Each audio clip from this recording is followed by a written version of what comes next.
Welcome to the fascinating world of Canadian 5-cent coins. Explore the rich history and hidden treasures of Canadian nickels from 1952 to 2002, including the rare P Mint Mark editions and special commemorative issues like the 2002 Golden Jubilee coin. While these coins may not make you a billionaire overnight, their unique features, minting errors, and historical significance make them prized collectibles. Whether you're a seasoned numismatist or just starting, uncover the value and legacy of Canada's iconic 5-cent pieces. Happy collecting! Welcome to the fascinating world of Canadian 5-cent coins. Explore the rich history and hidden treasures of Canadian nickels from 1952 to 2002, including the rare P Mint Mark editions and special. Here's a solid 8-paragraph breakdown on the 2008 Canadian 5-cent coin, nickel. Tackling the P Mint Mark confusion, specs, error potential, market values, and unequivocally debunking the million-dollar/billionaire overnight myth. 1. Reality check, myth versus fact. Despite sensational online claims, a 2008 Canadian nickel, even one with a P Mint Mark or rare error, is not worth millions. Modern 5-cent coins were minted in the hundreds of millions and circulate widely. Only extremely rare, authenticated error coins or ultra-high-grade specimens ever sell for elevated sums. And even those remain in the low hundreds to low thousands range. No verified 2008 nickel has ever fetched $1 million sale. CoinsandCanada.com Wikipedia, Canadian nickel. 2. Design and appearance. The 2008 Canadian 5-cent coin features the iconic beaver reverse by G.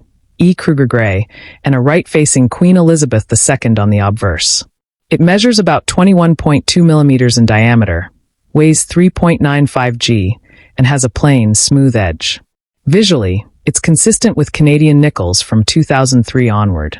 Identification of rare variants relies on material composition, mint marks, or minting errors, not on design changes. Numista listing, Coins Unlimited spec sheet. 3. Specifications and material composition.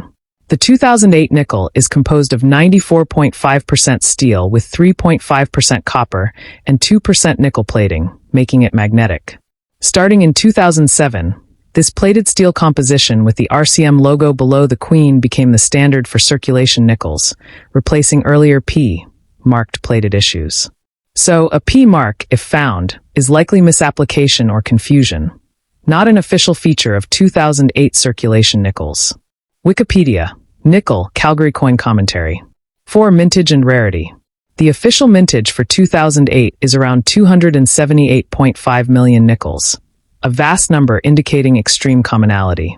While special proofs or collector set versions may be less numerous, there's simply no scarcity that could justify multi-million valuations. Ordinary circulation nickels from 2008 remain abundant, even among uncirculated examples. Coins Unlimited listing, Wikipedia. 5. Mint Mark evolution. P versus RCM logo. Between 2001 to 2006, Canadian nickels included a small P to denote the plated steel composition. Starting mid-2006, the Royal Canadian Mint introduced its logo, maple leaf motif, on all coins, replacing the P. By 2008, all nickels featured the RCM logo, not a P. Any P seen on a raw 2008 nickel is likely an error, overprint, or confusion, and not an official rare variety.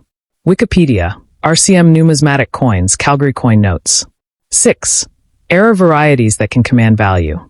Collectible value stems from mint errors, not from design or date.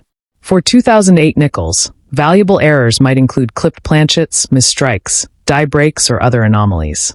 Current listings show such errors often trade for modest premiums, between $5 Canadian to $25, depending on severity and demand.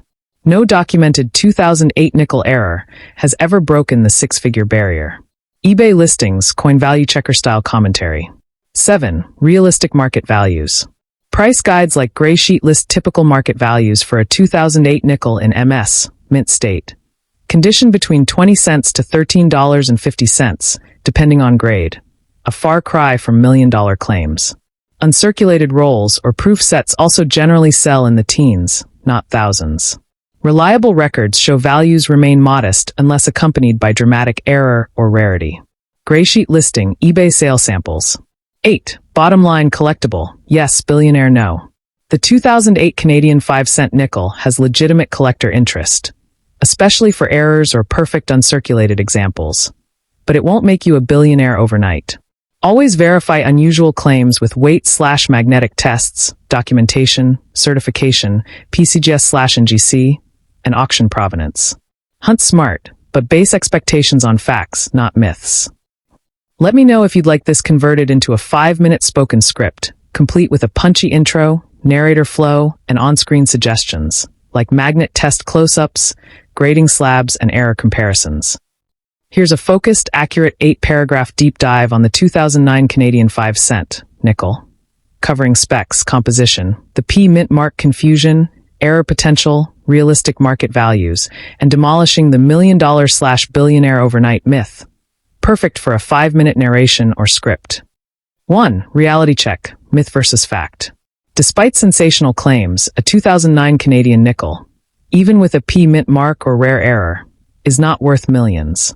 Circulation mintages numbered in the hundreds of millions, meaning almost all 2009 nickels are widely available. Only extremely rare, authenticated error coins or ultra-high-grade specimens ever fetch significant premiums. And even those rare examples remain in the low thousands, not millions. Always insist on grading and auction documentation for any high-value claim. 2. Design and basic features. The 2009 nickel features the iconic beaver reverse by G. E. Kruger Gray and an obverse portrait of Queen Elizabeth II by Susanna Blunt. It measures approximately 21.2 millimeters in diameter, has a plain edge, and weighs 3.95 g. These design elements remained consistent with other mid-2000s Canadian nickels, meaning rarity lies in composition or errors, not appearance changes. 3. Composition, magnetic nickel-plated steel. All 2009 circulation nickels are 94.5% steel with 3.5% copper and 2% nickel plating, making them magnetic. The RCM logo appeared below the Queen from 2007 onward. The earlier P mint mark, denoting plated composition, was phased out. Thus, any 2009 nickel displaying a P is almost certainly misinterpreted or misattributed. The RCM logo is the standard marking. 4. Mintage and how common 2009 really is. 2009 saw a massive mintage of approximately 266,448,000 nickels, a huge number indicating very low rarity in circulation. While collector sets, like uncirculated RCM sets, produced fewer coins, those still number in the tens of thousands, not single digits. Even the more uncommon proofs or specimen versions are readily available to collectors. 5. Error varieties that may command value. True collectible value comes from documented mint errors such as off-center strikes, die cracks, doubled dies, or planchet flaws. One YouTube video cites a rare 2009 nickel double die error valued at $9,500. But such cases are exceptional outliers, not the norm. Verify with slab certification and auction provenance before trusting such valuations. 6. Typical market values.